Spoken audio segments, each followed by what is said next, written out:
बनजित बनजिरा गुन्दा बाहायनानै आंखौ एटाक खालामदों। दा बिनि थाखाय आं बुंनांगौ बाध्य जाबाय आरो आं बेखौनो फोरमायदों जे रायजो राजाया आंनि सायाव जेबो दुखु मोननाय जाहाथे जाया। मानो होनबा गावनिनो मानसिखौबाबो आं दिनै गावनि सेफटिनि थाखाय आं एफआइआर होनांबाय। बयबो रादाबगिरि नोंथांमोननिसिम दिनै आं बेहाय मोनसे फिसा खौरां लानायनि मोनसे गुबै जाहोनानो जाबाय दा सान्दि बनसु आरो आंनि सायाव माखासे दान्थे बिदान्थे जानायखौ आङो मिडियायाव नुबाय थादों। किन्तु बे दान्थे बिदान्थे जानाय आरो घटना जानायफोरनि सायाव आं जेबो खेंफोरथि होनो लुबैयाखैमोन। मानोना बे जोंनि न' सिंनिनो मोनसे जाफुनाय मोनसे घटना। बिनि थाखायनो आङो सिरि थादोंमोन जाहाथे बे प्रब्लेमखौ जोङो गावनि गेजेराव सावरायलायनायनि गेजेराव सुफुंलायनो हायो होननानै आं माने बनसुनि सोद्रोमा नङाबाबो बनसुजों लोब्बा थानाय सासे बनसुनि दिथागिरि बायदि एबा बनसुनि बायजोआव थानाय बेन्दोंनि बायजोआव थानाय सासे आंखौ एडभाइजार होननानै बुंनायलाय एडभाइजाराव बनसुआव खालि आंल' नङा, बनसुआव बर'नि गोबां इन्टेलेक्सुयेल गोबां जेरै सानसुमा खुंगुर बसुमतारी,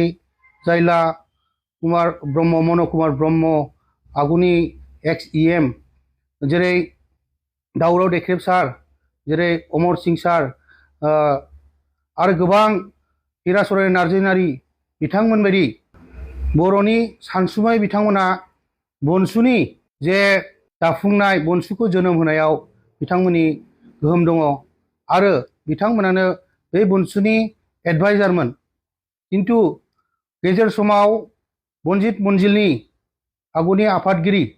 बिथांनि एलेहुवा खामानिनि थाखाय बिथांमोना बे आफादनिफ्राय गोजानाव थादोंमोन। दा बे आफादनिफ्राय गोजानाव थानायाव बनसुनि जे थामोनथा, बनसुनि जे बनसुखौ मा थांखियाव लांनांगौ बिनि डाइरेक्शनलेस जादों। दा बे जिनिसखौनो सानफिननानै जिहेतु मोनफ्रोमबो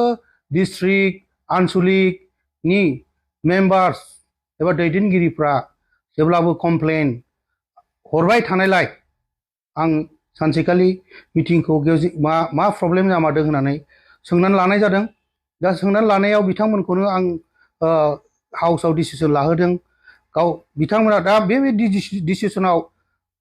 श्री बनजित बनजिल बसुमतारीया आंखौनो टारगेट खालामनानै बुंबाय थादों जे माने बनसुखौ मोननै सोखावबाय होननानै। किन्तु बनसुआ माब्लाबाबो मोननै जायाखै, बनसुआ मोनसेयैनो दङ। किन्तु आफादगिरि बिथाङा गावनि लाबालाब गावनि सेल्फिश इन्टारेस्टनि थाखाय आफादखौ दैदेनबाय थानायलाय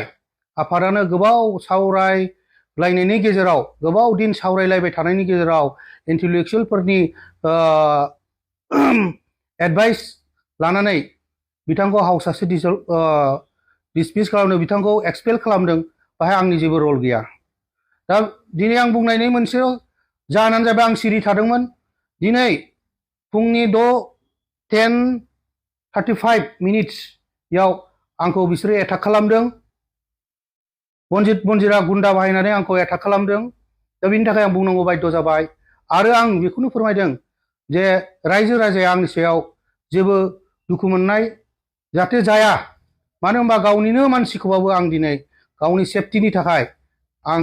एफआइआर होनांबाय। बिखौ आयेना नायबिजिरदों होननानै आङो आंनि सेफटिनि थाखाय आङो एफआइआर होनांदों। लोगोसे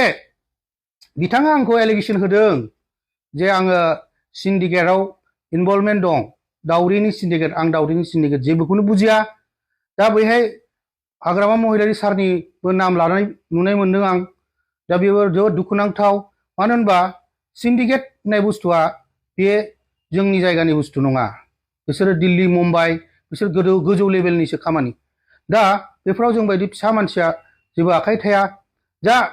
आं बिराद लाजिनायसो मोनदों। बेखायनो आङो आंनि स्टेटासावनो बे निउसखौ आङो साननै आं दामदों जाहाथे आं बुजिथों होननानै। मानो होनबा इनभल्भआनो गैयाबा आंखौ होनानै मा लाब आं ओंखायनो आंनि स्टेटासआव आं बे माने दा साननानै मोनबाय बेखौ होग्रा पइन्टआबो खिन्थु बनजित मन्जिल बसुमतारी बिथाङानो इन्स्टिगेट होनानै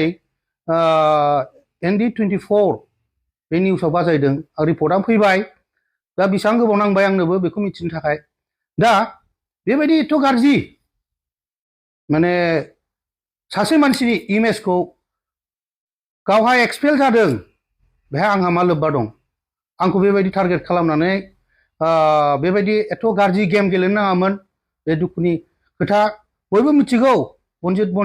बसुमतारीखौ सोर नायोमोन बिनि दैनन्दिन सोलिनाया सोर नायोमोन बयबो मिथिगौ बिथाङा मा जाउनाव आफादनिफ्राय होखारजाखो दा आं नोंथांमोनखौसो खावलाय लुबैदों रिपर्टार नोंथांमोना जाहाथे बिथांनि मोनफ्रोमबो एलिगेसनखौ मोजाङै नायबिद आरो मोनसे ओंखारबावगोन ओंखायनो बेखौ बनजित मन्जिल बिथाङा सिरियै थानानै जाथिनि थाखाय बनसुआवलाय मा बनसुनि गुबुन जेरै एग्रिकालचार जाथिनि थाखाय बहुतथा खामानि मावनांगौ थायो बेफोर खामानियाव जाहाथे मोजाङै इनभल्भ जानानै गावनि लिडारशिपखौ लाथों मोजां साननाय लाबोथों आं बेखौनो हास्थायो जिहेतु नोंथांनि लिडारशिपखौ बयबो मोजां मोनाखिसै होनबायबा नोंथाङा मानो एथ' थाबाय थानो लुबैखो बे बनसुआथ' नोंथांनि बिमा बिफानि सम्पति नङा बेथ' रायजो राजानिसो सम्पति बर' रायजोनिसो सम्पति नों साननांगौमोन बे बनसु आफादाव गोबां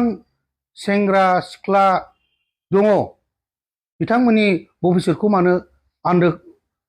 अन्धकार खालामनो नागिरदों नों मोजां लिड खालामियावनो बुहुत मानसिया गोदाव सोराव जादों डिरेक्सनलेस जादों दा बिनि थाखायनो बिथांमोना सानफिनदों कमप्लेना बेल' जों बिथांनि लिडारशिपआव थाया बेबायदि होनजालायनाय लिडार मानो जाखो आं बिराद दुखु मोननाय फोरमायदों खिन्थु सिगां समाव नोंनि दैदेननाया मोजां जादोंमोन गेजेर समनिफ्राय बयबो बुंदों नोंनि दैदेननाया जेबो जायाखै जेब्लानिफ्राय नोंथाङा हिराचरन नार्जारी सानसुमा खुंगुर बैसुमुतियारि मनज कुमार ब्रह्म अमर सिंह सार दावराव देख्रेब सार आरो जोंनि हरेश्वर बिथांमोनखौ गोजानाव जानगाराव दोननानै जेब्लानिफ्राय नों हारसिं सोलिदों दा आं बुङो नोंथांनि आन्दोआव सोर दं नोंथांजोंथ' बनसुनि रावबो गैया बनसुनि नोंजों सानैल' दं सानैल' मानसि दं नोंजों माखौ लानानै आंखौ एटाक खालामदों आं दिनै बर' रायजो राजाफोरनिसिम बेखौनो खेंफोरथि होनो नागिरदों आं बायद'आवसो बनजित मन्जिल बसुमतारीखौ आं दिनै माने बखिनो बायद' जाबाय आं बिदि गोसो गैयामोन थेवबो आङो बुंनांगौ बायद' जाबाय आं मालाबाबो फ्रन्टआव फैयाखैमोन देख बे आफादा बयनिबो थाखाय बर' रायजोनि सिमां देरसिन सिमां बड'लेण्डखौ लाबोनाय बड'लेण्डनि थाखाय बड'लेण्ड दाबिनायनि थाखाय खामानि मावनाय बड'लेण्डखौ मोगथाङाव जाफुंहोनाय बिसोर दा बेहाय नों आं पार्सनेल ग्रास लालायनानै आफादा मालाबाबो बाया आरो बेजों माने सलुसन फैया दा आं रिकुवेस्ट खालामो बनजित मन्जिल फंबाय नोंथाङा आरामसे गुबुन खामानिखौ मावदो देख नोंथाङा फाउन्डार प्रेसिडेन्ट जानो हागौ खिन्थु नोंथांनि हारसिंनिख्रुइ आफादनि हाउसआ देरसिन आफादगिरि जामालाय मा जानो सेक्रेटारि जामालाय मा जानो आफादनि हाउसआसो देरसिन आफादाव दाख्लैनि मिटिङाव आं नुगासिनो दं 97 मानसिया बाहाय नुजाफैनानै नोंथांनि एगेन्स्टआव खोथा बुंदों नोंथांखौ बोख्लायनो थाखाय खोथा बुंदों हाउसआ डिसिसन लादों दा नोंथाङा सानैल' लानानै बेबायदि लायोबा सोरखौबा हारसिङै एक्सपेल खालामोबा बे खामानिया मोजां जायाखै गोरोंनि खामानि जायाखै गियानि मानसिनि खामानि जायाखै आरो माने फिजिकेल एथ' माने मेन पावार माबा देखायनानै बुलायनो नागिरनाय बे दानि जुगाव जेबो खामानिया नोंजों सोरबा थानो हागौ नों बिहाइन्ड दा गेम ओंखायनो नोंथाङा बिराद जुजिदों बे जेबो खामानि गैया दानि एजेन्सि इन्डियानि गभर्नमेन्टनि जा एजेन्सि बुहुद स्ट्रं बाहाय नोंथाङा बेबायदि दुगा बेकग्राउन्ड माबा माबिखौ लानानै दुगा दाजा आरामसे सोलि हा बे डेम'क्रेटिक कान्ट्रि बयहाबो राइट्स दं बयबो बुंनो मोनगोन आरो बर' जाथिनि बे सिमां देरसिन सिमां बड'लेण्ड लाबोनाय बेखौ जाहाथे नोंथाङा गुबुंले दाखालाम आं बेखिनिखौ बुंनानै आं नोंथांखौ रिकुवेस्ट खालामबाय नोंथाङाबो आरामसे गावनि खामानि माव आरो आं बुंदों फाउन्डार